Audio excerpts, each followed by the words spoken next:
Oh, nagbibilang ng maraming pirang matandang to. Oh. Ito yung matandang to.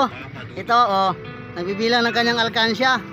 Sa daming alkansya, 25 pa, 25 cents pa. Oh, tingnan mo yung matandang to. Kaya pala nawala to sa market. Ang yaman-yaman ng mga anak nito. Kasali na to sa pagiging mayaman, pero nagbibilang lang 25 cents. Ito yung ginawang alkansya. Kaya pala nawala to sa market na. Oo. Kaya pala. Nawala sa market dahil ito yung pakana. Hinording. Hinahanap sa market yun eh. Tapos ginawang alkansya. Tingnan mo ang alkansya niya guys oh. Oh, tingnan mo. Oh, di ba? Marami pa laman. Punong-puno yan ngayon. Tingnan mo sa sobrang tagal na yan. Kulay itim na. Meron pang ano? Ano to? Meron pang 10 cents. oh, 10 cents.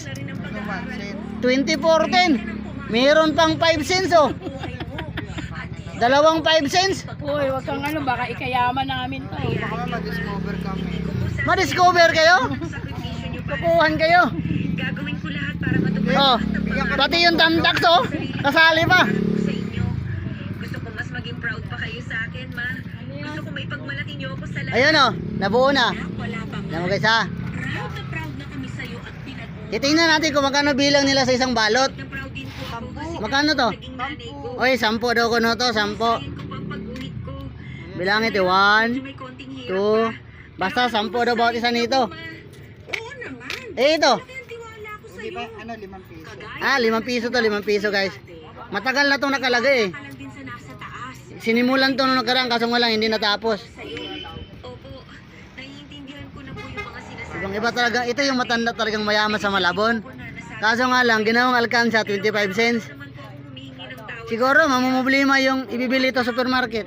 Hindi naman ito tatanggapin sa palengke. Uunahin mo lang Supermarket, tatanggapin yan. mga bagay na natatanggap mo araw-araw. Kahit Ibang iba ka talaga na, ito na yun. yun pa nga Lumang-luma talaga yung alkansya ni nanay oh. bagay na dapat ipagpasalamat mo sa kanya. Opo, ma. Ang bigat pa. Nasa kalahati pala yung nabawas. Ano ba yung nangyari? Dahil kung hindi, baka mas malala pa po ang inabot ko. Ate, Diba? Ate Jen, di ba meron ka ba Ate Jen? Ang lagi ang buhay kapag lagi natin siyang nasa puso't isipan. Ngayon, Meron ka pa? ito na po yung mga pagkakamali ko. Oh, ito yung nagtitinda. Nagtitinda ka tapos alkansya mo 25 cents. Oh, ang laki ng pwesto ng matandang to. Ito lang sa akin. Ito lang. Imbis na maawa, Ito lang sa akin. maawa sa akin, gago ka. Paano maawa? Laki ng pwesto mo oh. Tapos ginawa mo alkansya 25 cents. Si mama ng Ano, grabe.